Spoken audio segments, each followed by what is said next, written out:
Good morning, everyone.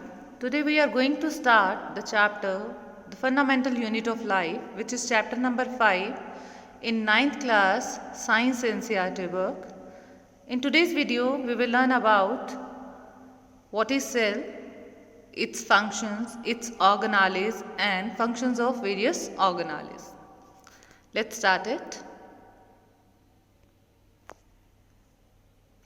Cells. Cells are known as structural and functional unit of life. Why it is known as so? Because structure of body of an organism is because of cells, and all the functions the body can perform is only and only because of the functions performed by cells. Therefore, cell is defined as structural and functional unit of life. How this cell was discovered? Cell was discovered by Robert Hooke in 1665 while examining a thin slice of cork through a self-designed microscope. He observed that there are certain honeycomb-like structures, and these tiny compartments, he called these tiny compartments as cells. Now, how can we classify organisms on the basis of number of cells present in their body? Organisms can be classified into two types. One is unicellular organism, other one is multicellular organism on the basis of number of cells present in their body. Unicellular organisms are those organisms whose body is made up of single cell. This single cell will perform all the functions of the body like excretion, digestion, respiration, that will take place through the single cell only by the process of diffusion. For example, amoeba is a unicellular organism found in marine habitats, and this single cell organism perform all the functions through the body. This is the structure of amoeba, which is a unicellular organism.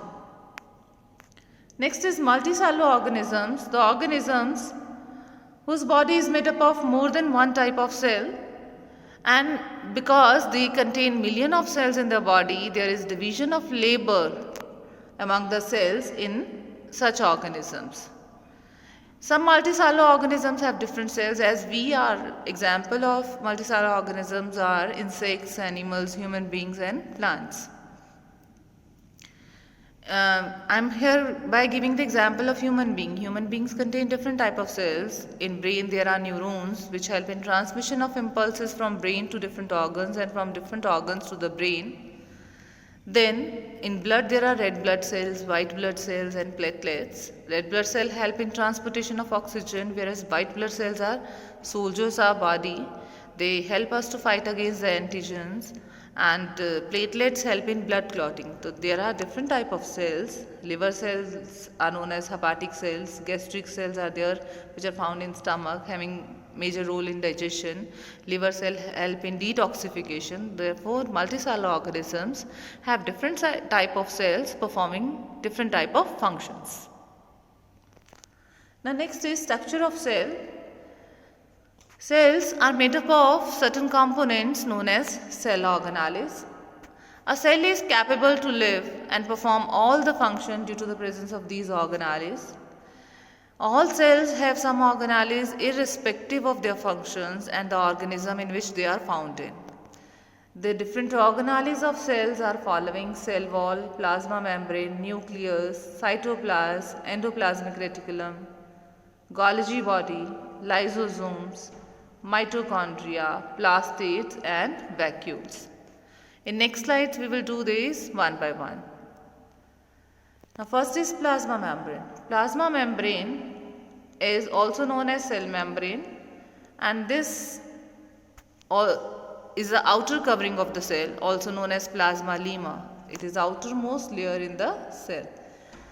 It helps the cell to separate the content of the cell from the external environment. Within the cell, the cytoplasm, nucleus and organelles are found, and it separates that content from the external environment.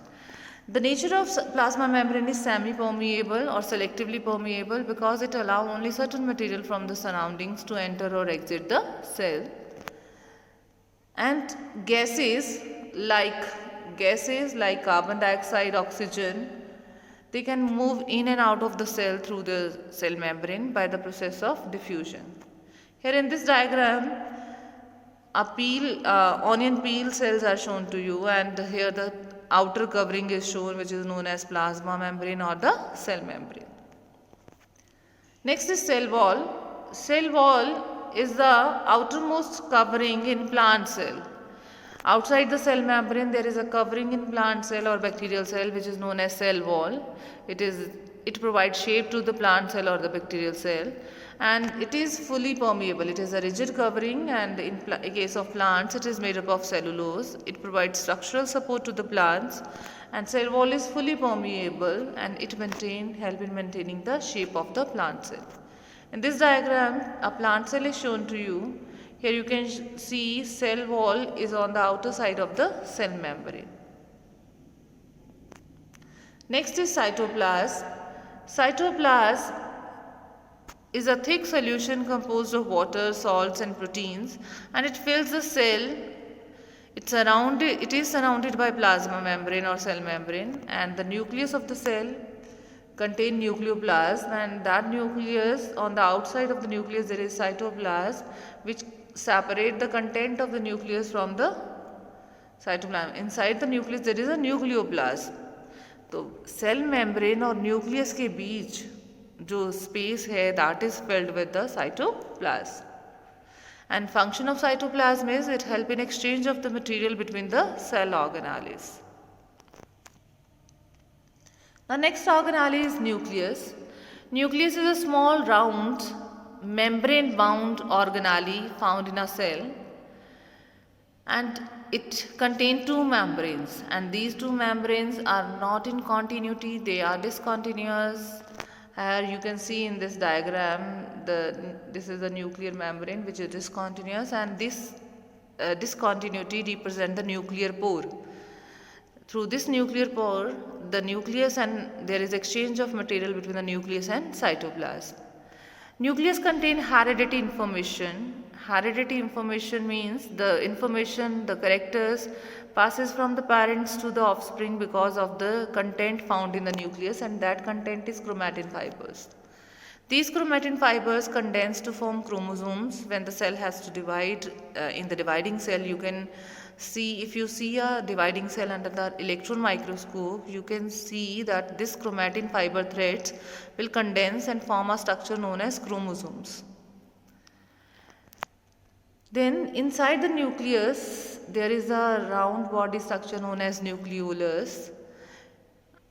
This chromatin fiber or the chromosomes which can be seen in the dividing cell only, these consist of DNA and proteins,